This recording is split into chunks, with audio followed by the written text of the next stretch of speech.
incompetence or he was in on the fraud. That's one of the things we're going to get to the bottom of. Vice President, what is your specific role in the future of Venezuela? And I'm wondering, could you confirm reports that the Director of National Intelligence, Tulsi Gabbard, was kept out of the planning for the operations because of her past concerns about military involvement in Venezuela? So I've heard a couple of things. One, that I was kept out of the planning for the Venezuela operation, that's false. And another, that Tulsi was kept out of the planning for Venezuela operations, that's completely false. Look, we're all part of the same team. And one of the things that is really amazing about that operation is that we kept it very tight to the senior cabinet level officials and related officials in our government.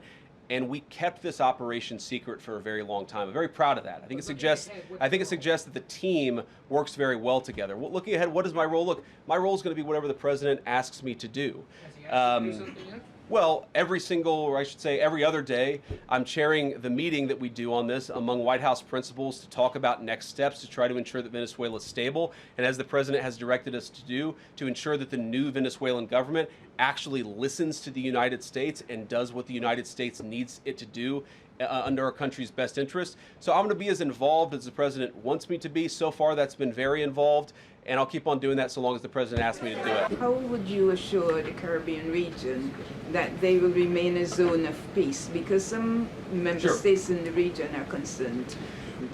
Well, look, the president had a very productive phone call with the president of Colombia yesterday, and we continue to talk at all levels of government with a number of our friends in the Caribbean region. I actually think this is really good for peace in the Caribbean, because when you take away a major source of illegal cartel revenue, which is the cocaine trade, the fentanyl trade, other sources of illicit revenue, you actually remove the power of one of the main destabilizing forces in Latin America and in the Caribbean. I really do think, look, we say it all the time, this is the president of peace. One of the ways that you establish peace in your own hemisphere is to make it clear that the United States is going to be respected, that the United States is willing to take power away from criminal cartel organizations and give it to legitimate governments. That's how we see the future of the Western Hemisphere, and we think it's going to be much more peaceful than it was certainly under Joe Biden. I'll take one more question. Thank you. On Greenland, do you have a message for European leaders? Many in Europe reject the idea that the island could be for sale. Well, first of all, Secretary Rubio, I believe, is meeting with the leaders of Denmark and Greenland next week. I want to say it is, but maybe it's the week after that.